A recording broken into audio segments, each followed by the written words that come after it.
परमेश्वर के दैनिक वचन। कार्य के 3 चरण परमेश्वर के संपूर्ण कार्य का अभिलेख हैं। ये परमेश्वर द्वारा मानव जाति के उद्धार का अभिलेख हैं और ये काल्पनिक नहीं है। यदि तुम लोग परमेश्वर के संपूर्ण स्वभाव के ज्ञान की वास्तव में खोज करना चाहते हो तो तुम लोगों को परमेश्वर द्वारा किए गए कार्य के तीनों चरणों को अवश्य जानना चाहिए और इसके अलावा तुम लोगों को किसी भी चरण को चूकना अवश्य नहीं चाहिए। यही सबसे न्यूनतम है जो परमेश्वर को जानने की खोज करने वालों के द्वारा प्राप्त अवश्य किया जाना चाहिए। मनुष्य स्वयं परमेश्वर के ज्ञान के साथ नहीं आ सकता है।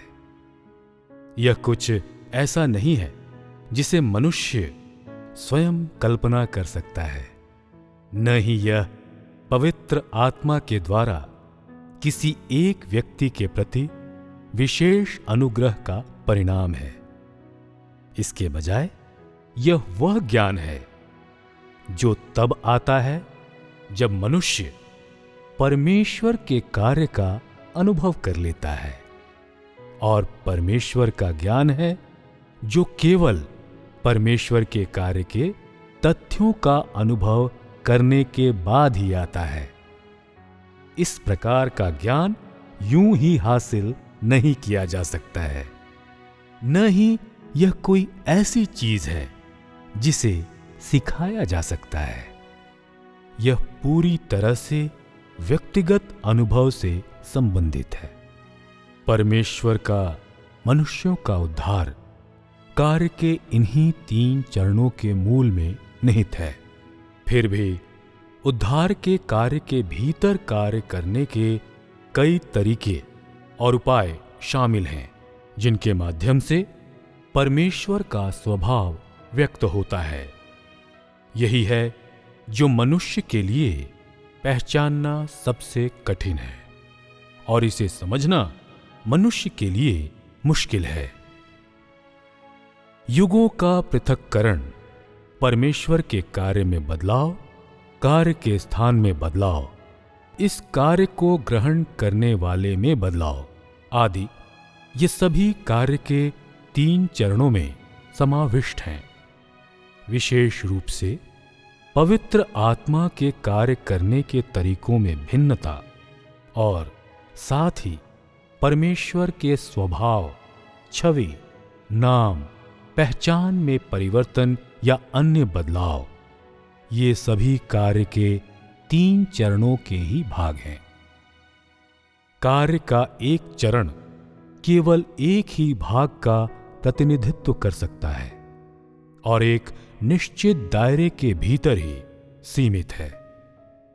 यह युगों के विभाजन या परमेश्वर के कार्य में बदलाव से संबंधित नहीं है और अन्य पहलुओं से तो बिल्कुल भी संबंधित नहीं है।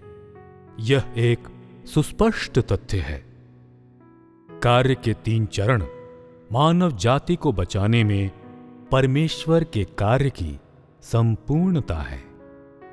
मनुष्य को परमेश्वर के कार्य को और उद्धार के कार्य में परमेश्वर के स्वभाव को अवश्य जानना चाहिए, और इस तथ्य के बिना परमेश्वर का तुम्हारा ज्ञान केवल खोखले शब्द हैं, सैद्धांतिक बातों का शानदार दिखावा मात्र से अधिक नहीं है। इस प्रकार का ज्ञान मनुष्य को न तो यकीन दिला सकता है और न ही उस पर जीत दिला सकता है। इस प्रकार का ज्ञान वास्तविकता से बाहर की बात है और सत्य नहीं है। ये बहुत ही भरपूर मात्रा में और कानों के लिए सुखद हो सकता है, परंतु यदि यह परमेश्वर के अंतर्निहित स्वभाव से विपरीत है तो परमेश्वर तुम्हें नहीं छोड़ेगा। न केवल वह तुम्हारे ज्ञान की प्रशंसा नहीं करेगा, बल्कि तुम्हारे पापी होने और उसकी निंदा करने के कारण तुमसे अपना प्रतिशोध लेगा। परमेश्वर को जानने के वचन हल्के में नहीं बोले जाते हैं। यद्यपि तुम चिकनी चुपड़ी बातें बोलने वाले और वाक्पटु हो सकते हो और तुम्हारे वचन मृतकों में जीवन डाल सकते हो और जीवित को मृत कर सकते हो, तब भी जब परमेश्वर के ज्ञान की बात आती है तो तुम्हारी अज्ञानता सामने आती है। परमेश्वर कोई ऐसा नहीं है जिसका तुम जल्दबाजी में आकलन कर सकते हो या जिसकी लापरवाही से प्रशंसा कर सकते हो या जिसे उदासीनता से कलंकित कर सकते हो। तुम किसी की भी और सभी की प्रशंसा करते हो, फिर भी परमेश्वर की शुचिता और अनुग्रह का वर्णन करने के लिए तुम सही शब्दों को बोलने में संघर्ष करते हो, और यही सभी हारने वालों द्वारा सीखा जाता है।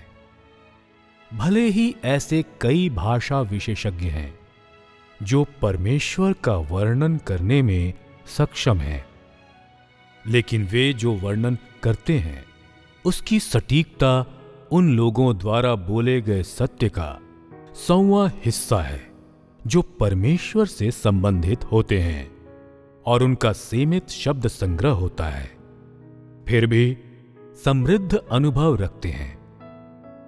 इस प्रकार ऐसा देखा जा सकता है कि परमेश्वर का ज्ञान सटीकता और वास्तविकता में निहित है, न कि शब्दों का चतुराई से उपयोग करने या समृद्ध शब्द संग्रह में है। मनुष्य का ज्ञान और परमेश्वर का ज्ञान पूरी तरह असंबद्ध है। परमेश्वर को जानने का पाठ मानव जाति के किसी भी प्राकृतिक विज्ञान से ऊंचा है। यह ऐसा सबक है जो केवल उन्हीं अत्यंत थोड़े से लोगों के द्वारा प्राप्त किया जा सकता है जो परमेश्वर को जानने की खोज कर रहे हैं, और यूं ही किसी भी प्रतिभावान व्यक्ति द्वारा प्राप्त नहीं किया जा सकता है। इसलिए तुम लोगों को अवश्य ही परमेश्वर को जानने और सत्य की तलाश करने को ऐसे नहीं देखना चाहिए मानो कि वे मात्र किसी बच्चे के द्वारा प्राप्त किए जा सकते हैं।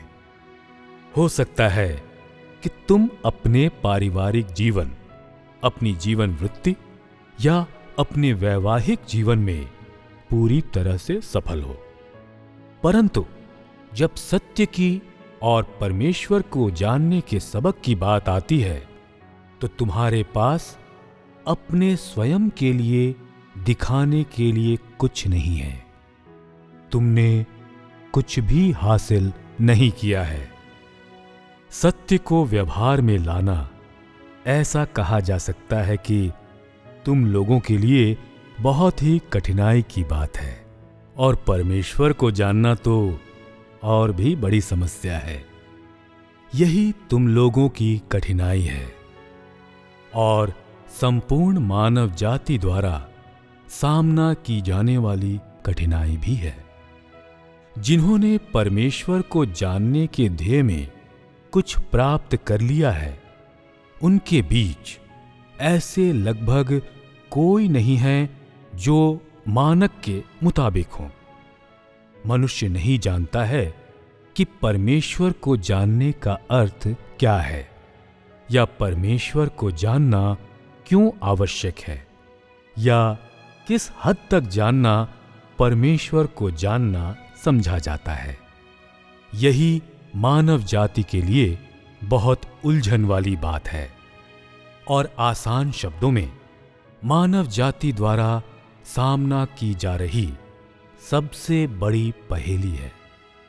कोई भी इस प्रश्न का उत्तर देने में सक्षम नहीं है, न ही कोई इस प्रश्न का उत्तर देने की इच्छा रखता है, क्योंकि आज तक मानव जाति में से किसी को भी इस कार्य के अध्ययन में कोई सफलता प्राप्त नहीं हुई है।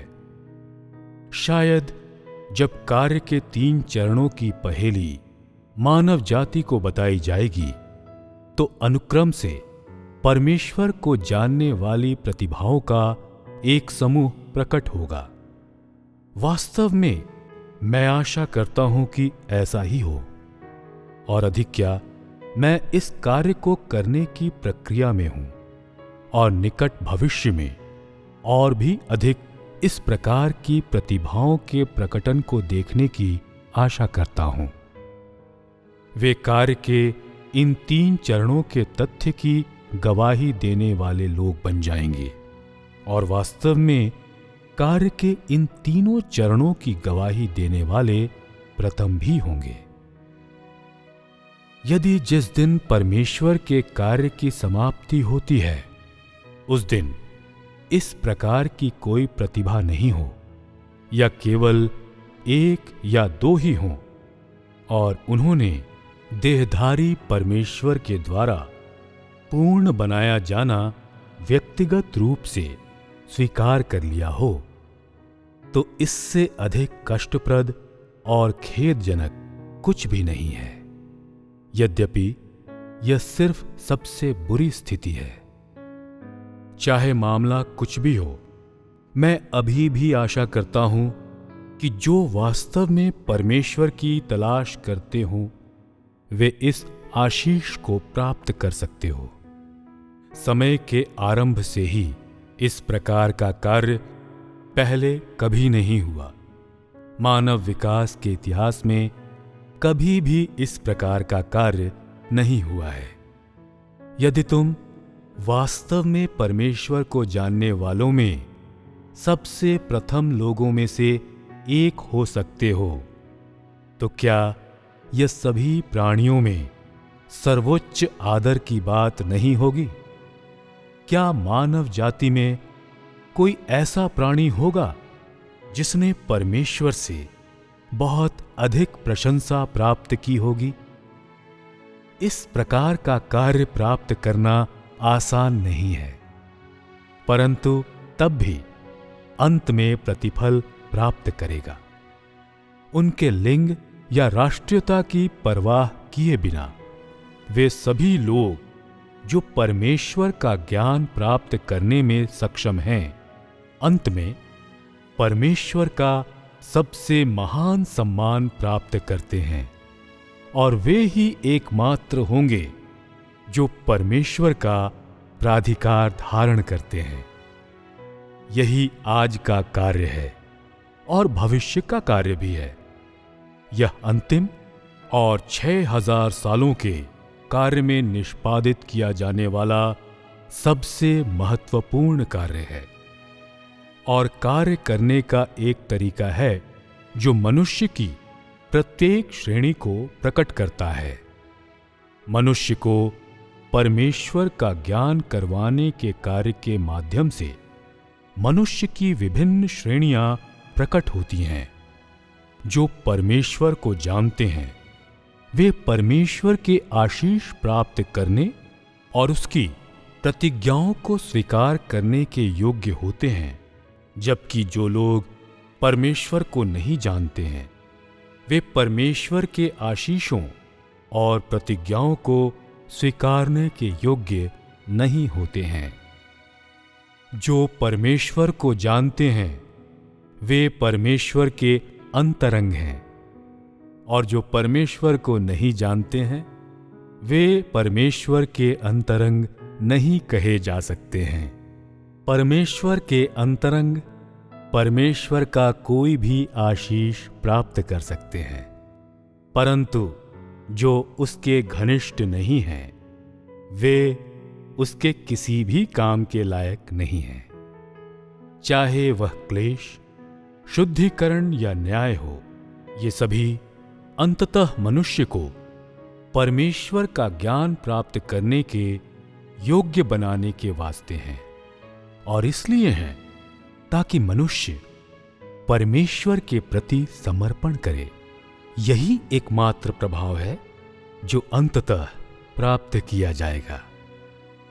कार्य के तीनों चरणों में से कुछ भी छिपा हुआ नहीं है और यह मनुष्य के परमेश्वर के ज्ञान के लिए लाभकारी है और परमेश्वर का अधिक पूर्ण और विस्तृत ज्ञान प्राप्त करने में मनुष्य की सहायता करता है। यह समस्त कार्य मनुष्य के लिए लाभप्रद हैं।